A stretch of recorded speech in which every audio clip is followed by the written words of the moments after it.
अस्सलाम वालेकुम, my name is Sheikh Abdullah, cofounder of लिबर्स और पीके। तो आज हम कराची के बीच में मौजूद हैं मोहम्मद नबील साहब के साथ, जो कि एग्जिट बेस के को फाउंडर्स हैं, और उनके साथ हम डिस्कस करेंगे कि वो कराची की मार्केट में कैसे इन्वेस्टर के साथ डील कर रहे हैं और किस तरह से फ्रेंचाइजिंग और फ्लिपिंग बिजनेस के मॉडल को वो लेके चल रहे हैं। अस्सलाम वालेकुम।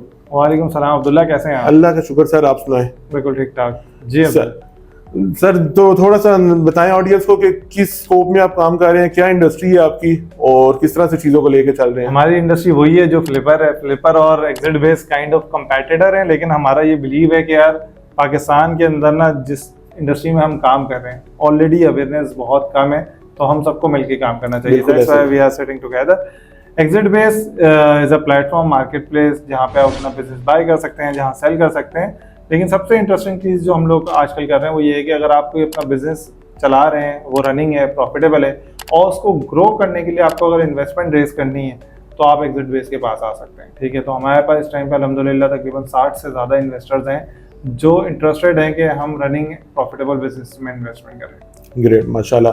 तो जो इन्वेस्टर लाइक आपका इन्वेस्टर अगर आपके साथ इन्वेस्टमेंट करना चाहता है या किसी भी रनिंग बिजनेस में, तो वो दोनों आपस में क्यों नहीं कोलैबोरेट कर लेते और आपस में इन्वेस्टमेंट सारी उम्र से पाकिस्तान में पार्टनरशिप चलती आ रही है। किसी का बिजनेस चल रहा है तो उसको और ग्रो कराना है, या किसी का नहीं चल रहा है उसमें पैसे की जरूरत है तो वो अपने किसी रिश्तेदार से, अपने किसी दोस्त से पैसे ले लेता है और उसका बिजनेस दोबारा से चल पड़ता है। तो उसके बीच में एग्जिट बेस कहाँ पे प्लेस होता है और ये क्यों जरूरी है और इसकी क्या इंपॉर्टेंस है कि वो अगर वो कोई भी आपका इन्वेस्टर जो है वो एग्जिट बेस के थ्रू डील करता है तो? बिल्कुल सही है, बिल्कुल सही है। देखें, दही जो है ना वो घर पे खवातीन खुद निकाल सकती हैं दूध के जरिए। ठीक है, बड़ा आसान सा प्रोसेस है, लेकिन क्यों हम जो है दुकान पे जाके लेते हैं उससे अलग से?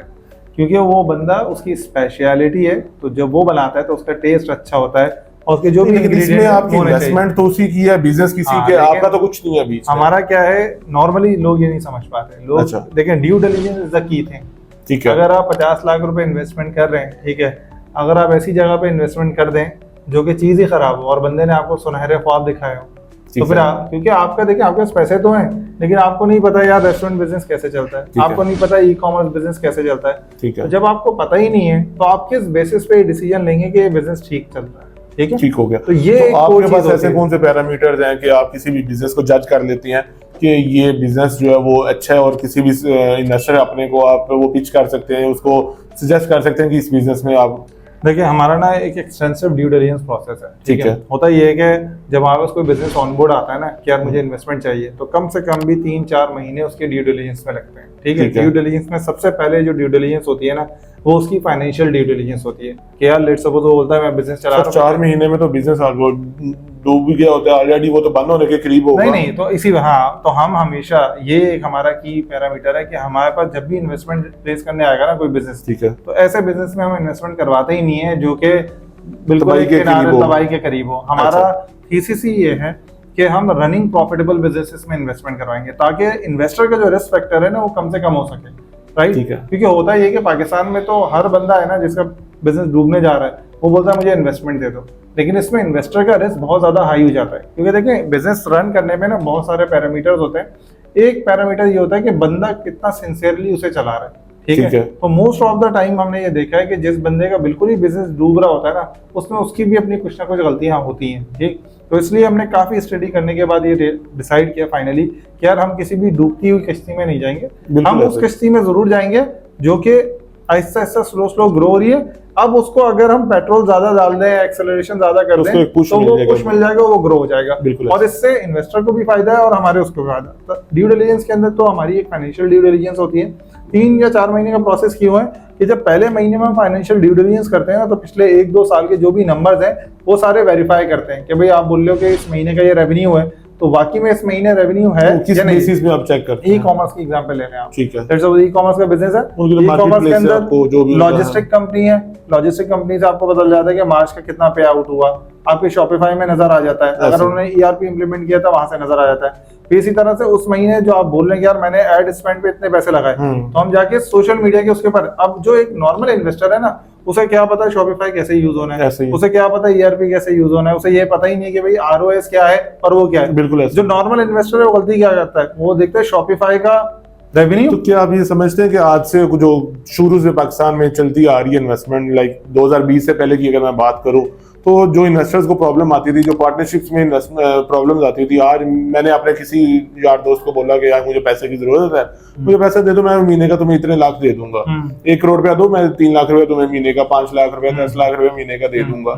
तो वो पैसा दे देता था और उसके बाद उनकी यारी दोस्ती भी खराब होती थी और उनकी पार्टनरशिप भी खराब होती थी और उसका बिजनेस भी खराब होता था, उसका पैसा डूबता था। तो क्या अब ये सारा कुछ जो है वो एग्जिट बेस के आने से जो है ये सब कुछ लाइन हो गया, ये चीजें ना बहुत कम हो जाएंगी। देखिए कम होता क्या था, फॉर एग्जांपल पहली चीज, पाकिस्तान के अंदर ना अल्हम्दुलिल्लाह हम सब मुसलमान हैं, लेकिन जब पैसे की बात आती है ना तो इन्वेस्टर ये बोलता है कि इतने पे इतना रिटर्न चाहिए मुझे। ऐसा ही है भाई, शरिया कंप्लाइंट जब आप नहीं जाओगे ना तो आपको नुकसान होगा। तो आप पाकिस्तान में जितनी भी डील्स आपने देखी है ना, जिसके अंदर 2 रीजंस की वजह से नुकसान होता है इन्वेस्टर का। पहला सबसे बड़ा रीजन है ग्रीड।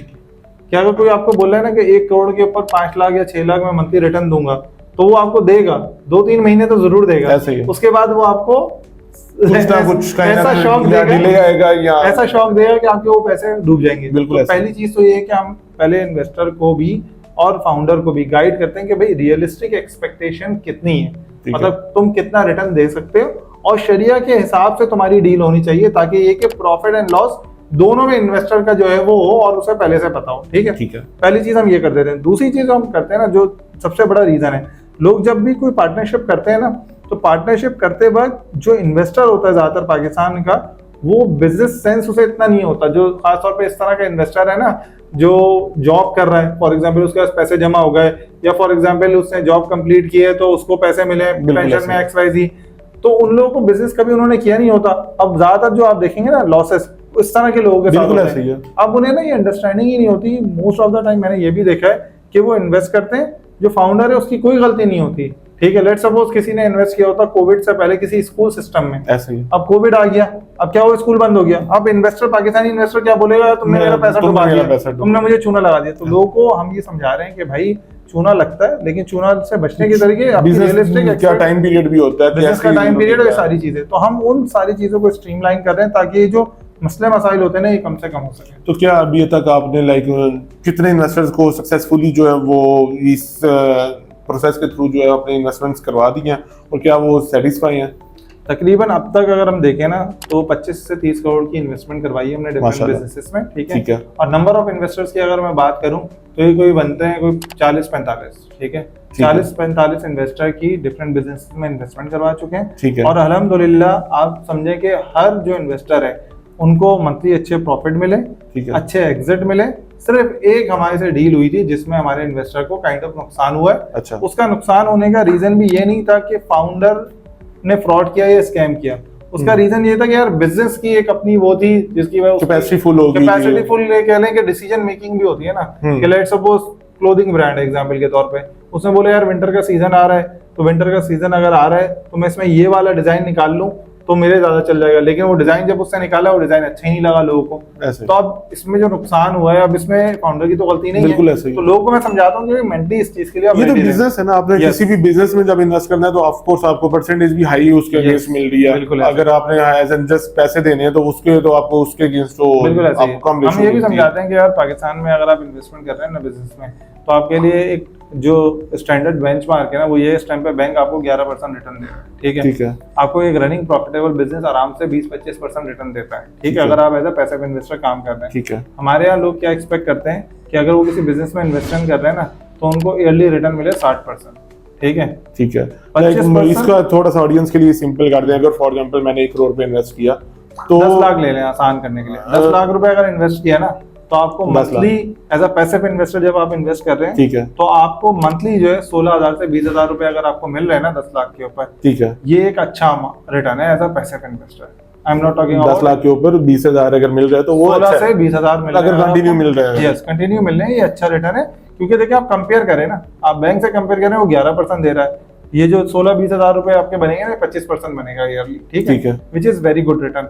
अब लोगों को जो नुकसान होता है या फ्रॉड होता है ना, वो क्या चाहते हैं कि 10 लाख के ऊपर ना मुझे 1 लाख रुपए रिटर्न मिले। ऐसे तो भाई आप कर ही नहीं सकते, पॉसिबिलिटी नहीं है इसकी। सही, बिल्कुल ठीक हो गया। चले, ये आपने इन्वेस्टमेंट का पार्ट सारा समझा दिया। अच्छा सर, इसके बीच में ये बताइएगा आपके प्लेटफॉर्म पे डिफरेंट फ्रेंचाइजिंग जो है वो अपलोड हुई होती है, और फ्रेंचाइजिंग क्या है, किन लोगों के लिए है, उसमें इन्वेस्टर कैसे इन्वेस्ट कर सकता है, और मैं आपको ना आसान कर देता हूँ, सॉरी मैं आपकी बात काट रहा हूँ, क्योंकि हम लोग इस फील्ड में ना तो हमें बिल्कुल फौरन समझ में आ जाता है कि क्या सवाल है। बिल्कुल ऐसे ही। अच्छा देखें, नॉर्मली एज ए इन्वेस्टर ना आपके पास 3 ऑप्शन होते हैं। ठीक एक है। लो रिस्क इन्वेस्टमेंट है, ठीक एक है। मीडियम रिस्क इन्वेस्टमेंट है, एक हाई रिस्क इन्वेस्टमेंट है। ठीक ठीक है। है। लो रिस्क इन्वेस्टमेंट हम उसे कहते हैं जिसमें आपका जो कैपिटल है ना वो बिल्कुल सेफ होता है। जो भी आप अमाउंट इन्वेस्टमेंट कर रहे हैं 10 लाख 20 लाख 1 करोड़ रुपए, वो कहीं नहीं जाएगा। ठीक है। वो तो पाकिस्तानियों के लिए तो बैंक ही है। वो बैंक है नहीं, बैंक नहीं है, वो है एसेट बेस्ड इन्वेस्टमेंट। ठीक है। फॉर एग्जाम्पल लेट सपोज मैं एक कंपनी रन कर रहा हूँ, या ठीक है। लेट सपोज मैं ई कॉमर्स बिजनेस रन कर रहा हूँ। ठीक ठीक है। है। मुझे ई कॉमर्स बिजनेस रन करने के लिए इन्वेंट्री चाहिए होती है, मुझे मशीन चाहिए होती है। तो अगर मैं machine as a investor machine खरीद के दे दूं ना, तो मेरे लिए relatively as a investor safe investment क्यों है? क्योंकि उसका बिजनेस चले ना चले मेरा इससे मशीन तो ताल्लुक पड़ी नहीं हुई है। है। मशीन पड़ी हुई है तो मशीन मुझे जो है वो मैंने उसको मशीन बेची हुई है तो मुझे पैसे मिलेंगे।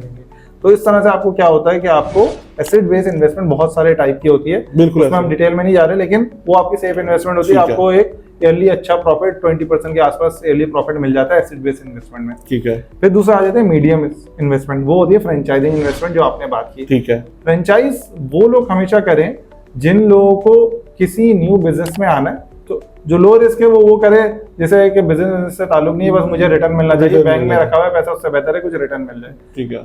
फ्रेंचाइज में वो बंदे आए जिन्हें रेस्टोरेंट खुद स्टार्ट करने का शौक आ रहा है। ठीक बिल्कुल है। ऐसा। या कोई भी बिजनेस स्टार्ट करने का शौक आ रहा है, तो बजाय इसके कि वो न्यू सिरे से स्क्रैच से स्टार्ट करे, वो किसी चलते हुए ब्रांड की फ्रेंचाइज ले ले। ठीक उससे होगा। उसका फायदा क्या होगा कि जब चलते हुए फ्रेंचाइज ले रहा है ब्रांड की, तो सबसे पहला फायदा ये है कि सप्लाई चेन पूरी बनी हुई है। बिल्कुल बिजनेस ऐसे। के फेलियर की सबसे बड़ा नुकसान एक रीजन ये होता है कि उसकी सप्लाई चेन ही फिक्स नहीं हो पाती। दूसरी चीज उसकी मार्केटिंग अच्छी है, तभी ऑलरेडी वो फ्रेंचाइज दे चुका है, आपकी भी फ्रेंचाइज पे होगा। बिल्कुल ऐसे। तीसरी चीज कि आपको डे टू डे ऑपरेशन सिर्फ देखने, बाकी जो ओवरऑल है ना वो सारा ब्रांड देख रहा होता है। तो आप क्या होता है कि अगर आपने लेट्स सपोज रेस्टोरेंट स्टार्ट करने एग्जांपल के तौर पे, तो आपने पहले किसी ब्रांड की फ्रेंचाइज ले ली, क्योंकि देखिए उसमें डिफरेंस क्या होता है, सिर्फ और सिर्फ जो फ्रेंचाइज फी है ना वो आपने एक एक्स्ट्रा फी पे करनी होती है, बाकी जो खर्चे हैं वो तो आपने वैसे भी करने करने तो अपने भी करने। आप ये 20 जो भी फ्रेंचाइज फी है आप इसको ये समझ के दे दें कि ये कंसल्टेंसी फी है। बिल्कुल ऐसे। ठीक है। लेकिन उसमें फायदा क्या होगा कि आपकी जो प्रोबेबिलिटी ऑफ प्रॉफिटेबिलिटी है, सक्सेस है, वो ज्यादा हो जाएगी। तो वो लोग जो फ्रेंचाइज खुद अपना बिजनेस स्टार्ट करना चाह रहे हैं उनके लिए फ्रेंचाइज मीडियम रिस्क इन्वेस्टमेंट की होती है, क्योंकि ऑलरेडी ब्रांड चला रहे होते हैं तो देयर है हाई प्रोबेबिलिटी कि आपकी चीज भी चल जाएगी। तीसरी होती है हाई रिस्क। हाई रिस्क क्या होता है कि हाई रिस्क में आपको कोई रनिंग जो बिजनेस चल रहा होता है, ई कॉमर्स चल रहा है, उसमें इक्विटी बेस्ड इन्वेस्टमेंट ले लें। मतलब जैसे फॉर एग्जांपल रेस्टोरेंट की एग्जांपल लें, तो एक तो आपने ब्रांड का लिया ना, वो फ्रेंचाइज होंगे। आप कोई ऐसे रेस्टोरेंट में इन्वेस्टमेंट कर दें जो एक सिंगल रेस्टोरेंट हो। ठीक है। आपको नजर आ रहा हो यार ये पोटेंशियल है इसमें, ठीक है, 2-3 साल से ये ऑलरेडी चल रहा है, तो अगर मैं इसमें पैसे डाल दूं, लेट्स सपोज मेरे पास 50 लाख है, बजाय इसके कि मैं जीरो से स्टार्ट करूं, मैं इस बंदे को 50 लाख रुपए दे के इसके साथ इक्विटी पार्टनर बन जाऊं, 50% का पार्टनर, और इसके बिजनेस को ग्रो करूं मिलके, और फिर आगे जाके मैं इसकी फ्रेंचाइज बनाऊं। ये हाई रिस्क क्यों हो जाता है? क्योंकि वो एक बंदे से आप डील कर रहे हो। अगर इसकी एग्जांपल आप ई कॉमर्स से रिलेटेड दें, तो उसके बीच में जिस तरह से पाकिस्तान में लाइक अभी ट्रेंड है कि जी आपने बजट जो है एड स्पेंड जो है जितना ज्यादा करना है उतनी ज्यादा सेल आती है। बिल्कुल ऐसे। तो समटाइम्स ऐसे होता है कि इन्वेस्टर को जो भी आपका बिजनेसमैन है उसको एड स्पेंड के लिए इन्वेस्टमेंट चाहिए होती है। बिल्कुल ऐसे ही। ठीक है। पाकिस्तान में इस वक्त कह लें 70-80% ई कॉमर्स के बिजनेसेस ई कॉमर्स बिजनेस में एड स्पेंड और इन्वेंट्री, ये दो चीजें चाहिए। ठीक है। इन्वेंट्री वो कहीं ना कहीं से आउटसोर्स कर लेते हैं, मैनेज कर लेते हैं, लेकिन एड स्पेंड या मार्केटिंग जो है ओवरऑल मार्केटिंग जो कह लें वो देना है तो सेल आनी है, उसमें लोग फंसे होते हैं, स्टक हुए होते हैं, उनमें उनका मैच नहीं बन रहा होता कि वो कितनी एड चलाएंगे, कितना रेवेन्यू आएगा। अब अगर उसमें किसी ने इन्वेस्टमेंट कर दी और वो जो एड मैनेजर है उसकी एक गलती से गलत क्लिक हो गया, तो वो एड गलत चल गया, तो उसका जो इन्वेस्टमेंट है वो डूब गई, वो डॉलर्स में डेली बेसिस पे 1-1 घंटे में उड़ गया। तो उसको कैसे सेफ एंड सिक्योर किया जा सकता है, उसमें का रिस्क कितना हाई है? मैंने बोला कि हाई रिस्क, ठीक है, मैंने बोला कि ये जो कैटेगरी है ना ये हाई रिस्क है। ठीक है। मैं अभी आपको बताऊं प्रॉफिट भी हाई होगा, सही से होता है, प्रॉफिट भी हाई होगा। फॉर एग्जांपल मैं एग्जांपल लेता हूं कि अगर अभी मैं आपसे पहले हमारी एक फाउंडर से मीटिंग हो रही थी, उसका 2023 में 6 करोड़ का रेवेन्यू था ई कॉमर्स में। ठीक है।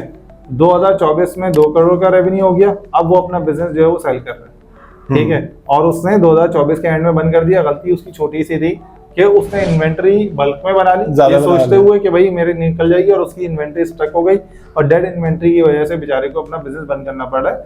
तो ये हाई रिस्क होता है। लेकिन अगर मैं देखूं कि अगर वो जब इन्वेंट्री सारी बिक जाती बिक फिर जाती उसका तो प्रॉफिट वो 10 करोड़ रुपए रेवेन्यू हो जाता सही है, है। ठीक है। तो लोगों को ये समझना तो चाहिए ये एक्चुअली में तो इसका आपको नॉलेज की कमी है कि आपको नहीं, बिजनेस नहीं। मैनेज नहीं करना आता जब आप मैं इसको ये कहूंगा कि देखिए अगर नॉलेज की कमी होती है ना, तो जिस फाउंडर से मैं बात कर रहा था उसने स्टार्ट किया था अपने घर से, बिल्कुल 5-6 लाख की इन्वेस्टमेंट से, ठीक और है। 5-6 लाख की इन्वेस्टमेंट से 3-4 नहीं, साल मैं में ये चीज कह रहा हूँ फॉर एग्जाम्पल उसने 2023 में जब भी जो भी इन्वेस्टर है मुझे नहीं उनके बारे में पता, लाइक 2023 में अगर उन्होंने 6 करोड़ का किया रेवेन्यू, तो क्या वो पाकिस्तान में ऐसा बहुत सारे फाउंडर्स हैं, बहुत सारी कंपनीज हैं जो एक अपने पीक पे पहुंचती हैं, पहुंचते पहुंचते ही वो इतना डाइवर्सिफाई करने की कोशिश करती हैं कि वो गिर इसका जो रीजन है ना, इसका जो आपकी बात समझिए, इसका जो रीजन है ना मेनली वो ये है कि एक तो कि जब आपके पास ज्यादा पैसा आता है ना, तो बहुत सारे फाउंडर्स ना वो बोलते हैं यार अब और ज्यादा करो, ठीक है, और उसके चक्कर में वो कैलकुलेशंस नहीं करते, कैलकुलेटेड चीज नहीं करते, तो कैलकुलेटेड चीज ना करने की वजह से आप फंस जाते हैं। दूसरी चीज, पाकिस्तान में एक जो सबसे बड़ा मसला है ना वो है मेंटोरशिप। लोग ना अपने मेंटोर्स ही मैं बनाते इसी हैं। तरफ लेके आना चाह रहा था आपको कि जो पाकिस्तान में जो कल्चर की कमी है, जो मेंटोर्स या कंसल्टेंट्स, बिजनेस कंसल्टेंट्स आप नॉर्मली मार्केट में मिलेंगे भी बहुत कम, जी। लेकिन उनको गाइडेंस आपके बिजनेस के लिए कितनी इंपॉर्टेंट है, खासतौर पे जो आज के दौर के बिजनेस है, मैं रिटेल बिजनेस की बात नहीं कर जी, रहा, जी। उसमें भी जरूरी है, अगर रेस्टोरेंट है या कोई भी आपका बिजनेस है हर उसमें भी इसमें जरूरी है, लेकिन उसके अलावा जो ई कॉमर्स या डिजिटल बिजनेस है आज के टाइम में, उसमें बिजनेस कंसल्टेंट की इम्पोर्टेंस जो है वो कितनी ज्यादा आपको लगती है, क्योंकि हम लोग एज ए बिजनेस कंसल्टेंट काम कर रहे होते बिल्कुल हैं। ऐसे। तो हमें हमारी इंडस्ट्री में जब भी हमारे क्लाइंट का आता है कोई भी सिनेरियो, जो केस स्टडीज हमारे पास बनती हैं, उसमें लाइक 90% यही होता है कि छोटे छोटे पॉइंट्स होते हैं, छोटी छोटी ट्रिक्स होते हैं बिजनेस को ग्रो करने के लिए, बिल्कुल। जो स्किप हुए होते हैं उनके नजर में नहीं आते, जो हम जाके उसको ठीक करते हैं और वो कहते हैं आपने ऐसा क्या किया। बिल्कुल ऐसे। तो आप क्या समझते हैं कि इसकी इंपॉर्टेंस है कि डिजिटल बहुत ज्यादा इंपॉर्टेंस है इसकी। एक ना एग्जांपल मैं दूंगा आपको कि एक बंदा जो है ना वो जाता है एक मैकेनिक का, उसकी गाड़ी खराब हो जाती है, ठीक है, बोलता है यार मेरी गाड़ी ठीक कर दो, ठीक है, बेचारे की गाड़ी जब खराब होती है वो धक्का लेके मैकेनिक के पास पहुंचता है, मैकेनिक उसे देखता है और 5 मिनट के अंदर कुछ तार वार हिलाता है और बोलता है गाड़ी स्टार्ट हो गई। बोलता है पैसे कितने हैं? बोलता है 1000 रुपये।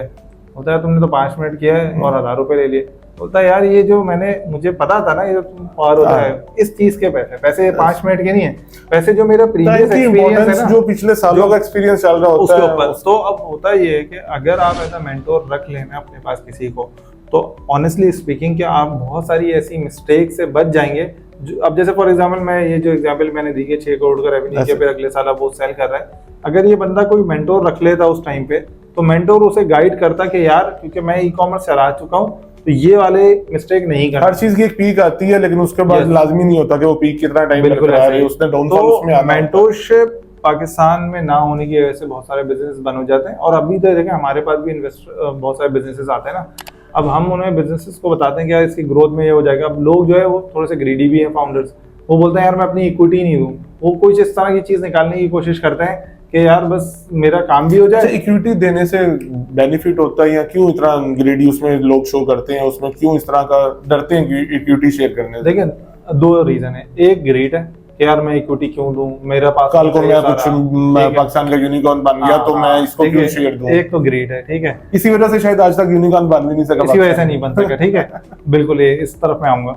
दूसरा जो रीजन है वो जेन्युइन रीजन है, वो ये है कि पाकिस्तान में आपने देखा है कि पाकिस्तान में ना हम एज अ नेशन ना वो है मतलब अथॉरिटी ओन करते हैं। तो फॉर एग्जांपल किसी बंदे को इक्विटी बेस पे लेके आ जाए ना, तो बहुत बार ये भी होता है कि इन्वेस्टर अगर गलत आ गया आपका तो वो अपनी चला के बिजनेस को खराब कर देता है। ऐसे केसेस भी देखे हैं। तो बहुत सारे फाउंडर्स का ये वो होता है लॉजिक कि यार हमने ऐसे केसेस देखे हैं, तो अगर हम भी किसी से ले लें और वो बंदा भी ऐसा निकले तो मेरा चलता चलाया बिजनेस बंद हो जाएगा। तो ये वाली जो है ये लॉजिकल है। तो इसमें मैं ये कहता हूँ कि भाई आप जब इन्वेस्टर सिलेक्शन कर रहे हो ना, उस टाइम पे जैसे इन्वेस्टर आप दोनों की केमिस्ट्री मैच तो आप केमिस्ट्री मैच करनी चाहिए। आप थोड़ा सा टाइम लेके लेकिन इन्वेस्टमेंट रेस करनी चाहिए। जिस तरह एक वो पाकिस्तान में जब शादी होनी होती है किसी की, तो वो ये भी आपका एक तरह का रिश्ता बन गया। बिल्कुल, तो आपने उसके जो है वो रिश्ता करने से पहले उसकी जान पड़ताल करनी है, उसके बाद आप उसको बिल्कुल ऐसे ही। तो और जो ग्रीड वाले जो फाउंडर्स हैं उनको मैं ये कहता हूँ कि भाई देखिए यूएस में या इंडिया में अगर यूनिकॉर्न्स हैं ना, उसका उनमें से कितने ऐसे यूनिकॉर्न हैं जो बगैर पैसे लिए इन्वेस्टर से यूनिकॉर्न कोई भी नहीं है शायद, ठीक है, बहुत कम है लेकिन बहुत कम है। अच्छा जो है भी ना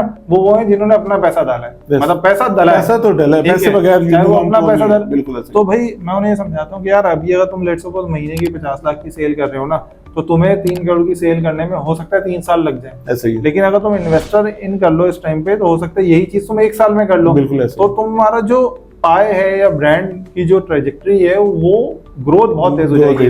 तो तुम्हारा अगर 50 लाख है, जब वो 3 करोड़ 1 साल में हो गया, तो अगर उसने 20-25% इक्विटी ले भी ली तो तुम्हें तो ज्यादा ही मिल रहा है ना, अगर अभी के हिसाब से कंपेयर करो। तो लोगों को ये समझना चाहिए। अच्छा, हमारे साथ फाउंडर क्या सवाल पूछते हैं, यार मैं अगर इन्वेस्टमेंट रेज करूं और अगर जब मेरा ग्रो हो जाए तो क्या मैं इन्वेस्टर को बाहर निकाल सकता हूँ?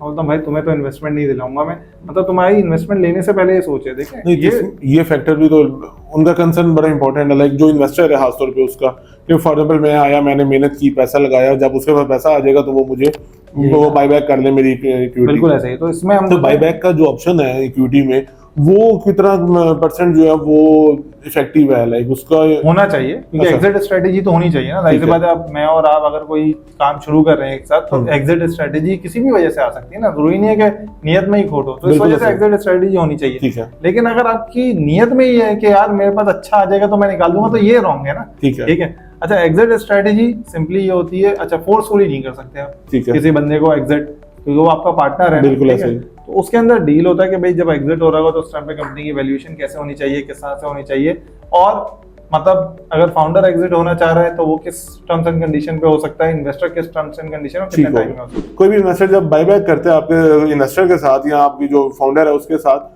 तो उस पॉइंट पे जो इन्वेस्टर होता है उसके माइंड में ये चीजें आ रही होती हैं कि मैं आज इन्वेस्टमेंट कर दिया तो कल मुझे इसकी इक्विटी के लिहाज से मुझे ज्यादा मिलना चाहिए। लेकिन अगर जिस तरह आपने बताया कि लो रिस्क वाली की हुई है, एसेट बेस की हुई है, तो उसके बीच में तो उसको उसकी इन्वेस्टमेंट अमाउंट ही मैक्सिमम शायद वापस मिलेगी, उसमें तो इक्विटी से उसका कोई लिंक नहीं है। तो वहां पे बहुत ज्यादा लोगों का जो है ना कंसर्न आ जाता है कि यार तुम्हारा बिजनेस ऊपर तो मैंने वो मशीन लेके दी थी इस वजह से आया। नहीं, उसमें जो एसेट बेस्ड इन्वेस्टमेंट होती है ना, वो एक्चुअली आप समझ लें कि सेलिंग एंड परचेजिंग का एग्रीमेंट बनता है। वो इन्वेस्टमेंट का एग्रीमेंट ही नहीं है ना वो। ठीक है। क्योंकि अगर इन्वेस्टमेंट का एग्रीमेंट होगा तो फिर अगर उसका बिजनेस नहीं चला तो आपके फिर लॉस होगा। क्यों कोई भी एसेट्स है या कोई भी ऐसी चीज है जो जिसकी बेस पे उसने उसका बिजनेस ग्रो कर गया, ऑफ कोर्स उसने ग्रो करने के लिए ली है ना, लेकिन अब वो उसका ग्रीडीनेस जो है उसकी इफेक्टिव हो जाएगी ना। इसलिए जो हम एग्रीमेंट बनाते हैं ना, तो उसमें फॉर एग्जांपल ये ग्लास है, ठीक है, एक तरीका है कि यार मैं एक तुम्हें ग्लास दे रहा हूँ, ठीक है, एज अ इन्वेस्टमेंट दे रहा हूँ, ठीक है, तुम्हारा बिजनेस अगर चलिए तो रिटर्न मंथली नहीं दे रहे, जब तुम्हारा बिजनेस ग्रो होगा तो मैं रिटर्न लूंगा। ठीक है। एक डील ये होती है, भाई ये ग्लास है, ठीक है, ये मार्केट से 10 रुपए का मिल रहा है, मैं तुम्हें जो दे रहा हूँ तो मैं तुमसे महीने के 1-1 रुपए ले लूंगा फॉर एग्जाम्पल। कब तक? 10 महीने या जब तक आपका पूरा कंप्लीट नहीं हो जाता। जैसे फॉर एग्जाम्पल 10 रुपए है ना, तो 10 रुपए की चीज इंस्टॉलमेंट पे आप चीज दे रहे हैं ना। बिल्कुल। तो ये इस तरह की इन्वेस्टमेंट होती है। या उसमें ये भी तो हो सकता है कि लाइक मैंने कोई चीज इनपुट की आपकी, फॉर एग्जाम्पल एक ई-कॉमर्स का ब्रांड है, उसमें इन्वेंट्री डाल दी है मैंने, आपकी इन्वेंट्री की शॉर्टेज हुई थी, मैंने आपकी इन्वेंट्री पूरी करा दी है। अब एक तो ये है कि मुझे आप उस इन्वेंट्री के अगेंस्ट बस मेरी पेमेंट वापस कर दोगे। फॉर एग्जाम्पल समर सीजन आ रहा है तो समर के सीजन के बाद आप अपना सीजन लगाओ और सीजन को यूज करने के बाद मेरा पैसा मुझे वापस विद प्रॉफिट। अब वो प्रॉफिट एक तो कौन कैलकुलेट करेगा? वो इन्वेस्टर कहेगा कि जो सीजन में से कमाओगे उस सारे में मेरा होगा। इसके अंदर ना टर्म्स होती है, जैसे इसको आसान कर लेते हैं। इसको इस तरह से होता है, बाइक लेने जाते हैं आप इंस्टॉलमेंट पे, कार लेने जाते हैं इंस्टॉलमेंट पे, तो जिस टाइम आप ले रहे होते हैं ना, तो उस टाइम पे प्राइस डिसाइड हो जाती है कि ये इतने की है विद प्रॉफिट, जो भी प्रॉफिट परसेंटेज रखना है, और इंस्टॉलमेंट प्लान ये होगा। बस ये सिंपल ही है। ठीक हो गया। Thank you so much sir, आज आपने थोड़ा सा टाइम दिया हमें, ऑडियंस के लिए कुछ चीजें क्लियर करना जरूरी थी, तो बड़ी इंपॉर्टेंट इन्फॉर्मेशन जो है वो आपने शेयर की। Thank you so much sir. जज़ाकल्लाह, थैंक यू।